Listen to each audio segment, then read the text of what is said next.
Now check it out. When you have street movements like the GDs going at the mainstream artists such as Rick Ross and the Maybach Music crew, do you feel like that makes the artists more accountable for the music they make and the lifestyle they portray? Listen, of course. But listen, when I said it, again, I'm a hater and I'm mad and I'm this and I'm that, because that's the new thing. That's what the geeks and the nerds say. If you don't agree with the sheep culture and you don't go along with the circus, then you got to be a hater. Ain't no hater. If somebody's doing something that they ain't supposed to do, then you got to call it. You understand what the GD said? The GD said, yo, only the Jews and GDs, you understand, could rep that. That's the same thing that I said, but I didn't even say it like that. I pointed out the fact that why he jocking me. He ain't GD and he ain't a Jew.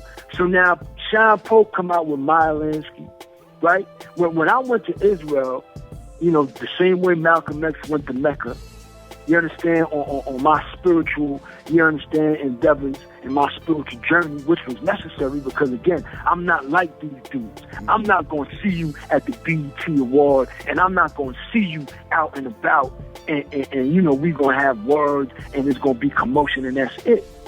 Like I said, I'm not an entertainer, so I only know one thing, and that's life or death. You understand what I'm talking about? So in order for me to turn down, you dig? So I don't end up behind the wall again. I had to go on that spiritual journey because that's the only thing that could stop me from being a beast and stop me, you understand, from acting like I'm in the jungle every day. I had to go and ask God and be like, yo, listen, man, I made a promise to my mom. I made a promise to my grandmother. I don't never want them to suffer the way they suffered for 10 years and the way they still suffering, because 15 years later, I'm still banned from America. I'm still banned from UK. I'm still banned from Canada. You understand? So I never want my grandmother and my mom to have to suffer the way they suffered when I was behind that wall. You understand what I'm talking about? So the bottom line is, dudes done got it all confused, thinking that, I went to Israel and, he's Jewish now. Like, Europeans ain't the only people that's Jewish. You understand? The Israelites was created in Egypt, in the wilderness, in the desert, and in Israel, and Egypt and all that was a part of Africa at one time. You understand? So you got Jews from Iraq, you got Jews from Syria, you got Jews from Persia, from Yemen, from Ethiopia, from all parts of Africa, Algeria, as well as Poland and Germany and Russia and Latin America and Honduras and Belize and all parts of the world. So a Jew is not a race.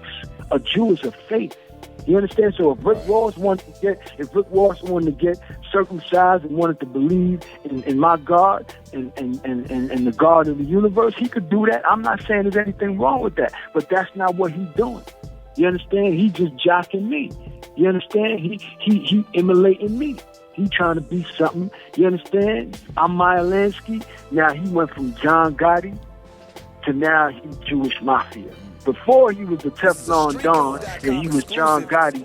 Now I came out with the record with Pusha T called Meyer Lansky, and now he's repping Black Bar Mitzvah. I just wanted to make a note of that.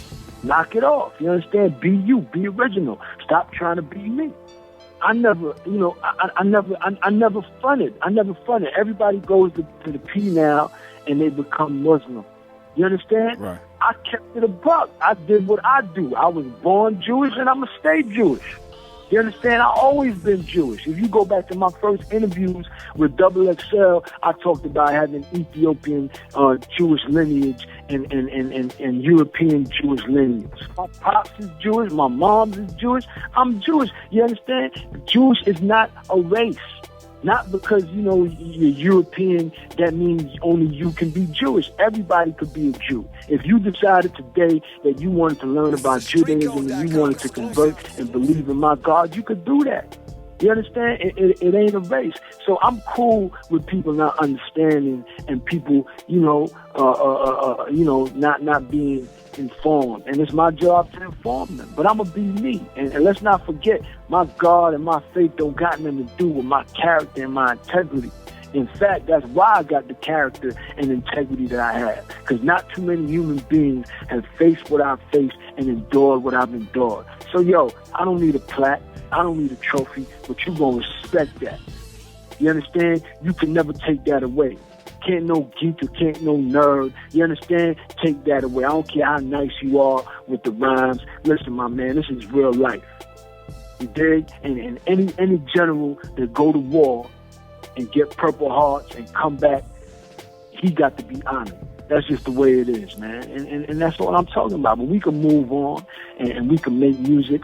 I pray that Kendrick Lamar is able to survive 12 years in the game like me. I pray that 12 years later, he'll be making great records. He'll make that classic record that is undeniable, and even I could be like, yeah, he did it. I wish him that. I'm not sitting here wishing that he's not successful and that he's not able to have a long career.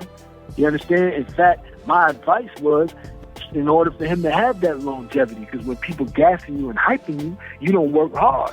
You get comfortable. You put your feet up. And I done seen him be hot and not here tomorrow.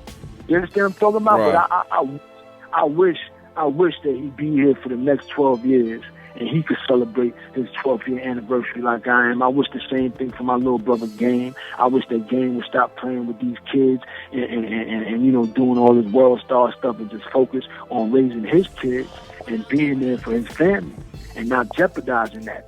If anything, I really pray for my little brother that he don't make the same mistake that I make, because he got it in him. You understand? He ain't no punk. He ain't no sucker.